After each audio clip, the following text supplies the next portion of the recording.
Hello बच्चों, चलिए आज का हमारा प्रश्न एक भली भांति फेंटी गई 52 ताश की एक गड्डी से प्रतिस्थापन सहित 2 पत्ते खींचे जाते हैं। इक्कों की संख्या की प्रायिकता बंटन ज्ञात कीजिए। हमने यहाँ से इक्कों की संख्या का प्रायिकता बंटन ज्ञात करना है।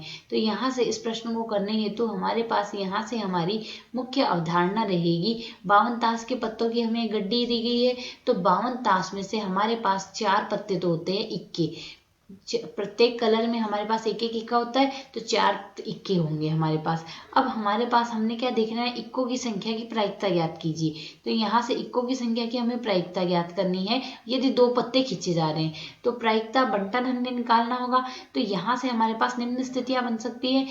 पहला तो हम देखते हैं इक्का आने की प्रायिकता होगी क्या, पी ए। इक्का आने की प्रायिकता यदि हम देखें तो 4 इक्के हैं और कुल बट्टे 52 है, तो 4/52 अर्थात इक्का आने की प्रायिकता होगी 1/13 हमारे पास। अब यदि हम यहाँ से देखें प्रायिकता बंटन ज्ञात करना है, या तो हमारे पास एक भी इक्का ना आए, तो प्रायिकता बंटन में x बराबर 0, एक भी इक्का ना आने की प्रायिकता x बराबर 1 अर्थात एक इक्का आने की प्रायिकता 2 पत्तों में से एक पत्ता इक्का हो, और या फिर दोनों ही पत्ते हमारे पास इक्का हो, यह हो सकती है। इनका हमने प्रायिकता बंटन निकालना होगा।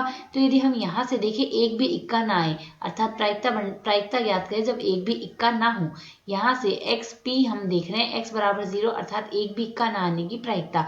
तो ये एक भी इक्का ना आने की प्रायिकता हमारे पास यहाँ से हो जाएगी। तो यहाँ से प्रतिस्थापन सहित निकाल रहे हैं, तो यदि प्रतिस्थापन सहित निकाल रहे हैं तो यहाँ से इक्का आने की प्रायिकता तो 1/13 है, तो इक्का ना आने की प्रायिकता पहला पत्ता हमने निकाला वो इक्का नहीं है अर्थात 1 - 1/13 आएगा। दूसरा पत्ता हमने निकाला, इसका हमने प्रतिस्थापन कर दिया है, पुनः जो पत्ता निकाला वो भी इक्का ना हो, तो 1 - 1/13 होगी। अर्थात यदि हम यहाँ से सरल करें मान आएगा 12/13, गुणा में मान आ रहा है हमारे पास 12/13 अर्थात इसका मान आएगा 144/169।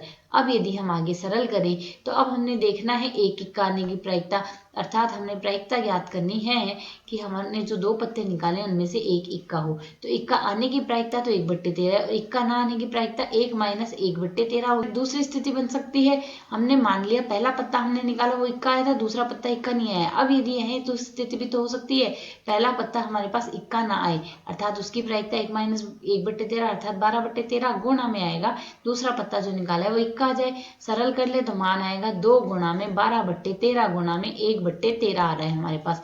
इसको यदि सरल करेंगे तो मान आएगा 24/169 मान आ गया। तीसरी स्थिति और बना देते हैं। तीसरी स्थिति आएगी हमारे पास दोनों ही पत्ते इक्के हो, तो इक्का आने की प्रायिकता 1/13 है, गुणा में इक्का आने की प्रायिकता हमारे पास 1/13 मान आ गया 1/169। प्रायिकता बंटन ज्ञात करना है। प्रायिकता बंटन में हम यहाँ से लिखेंगे xi और यहाँ से लिखेंगे हम प्रायिकता xi आने की। इसे यदि हम आगे सरल करते हैं तो या तो हमारे पास एक भी पत्ता इक्का ना आए, उसकी प्रायिकता हमारे पास यहाँ से आई है 144/169, या फिर हमारे पास निकाले गए पत्तों में एक पत्ता इक्का आ जाए, इसकी प्रायिकता है 24/169। इसी प्रकार तीसरी स्थिति और बन रही है 2 पत्ते इक्के आ जाए। 2 पत्ते इक्के आने की प्रायिकता है हमारे पास 1/169। तो यहाँ से यह आ जाएगा हमारे पास इस प्रश्न के लिए प्रायिकता बंटन, जो हमें यहाँ से ज्ञात करना था। आशा है समझ आया। धन्यवाद।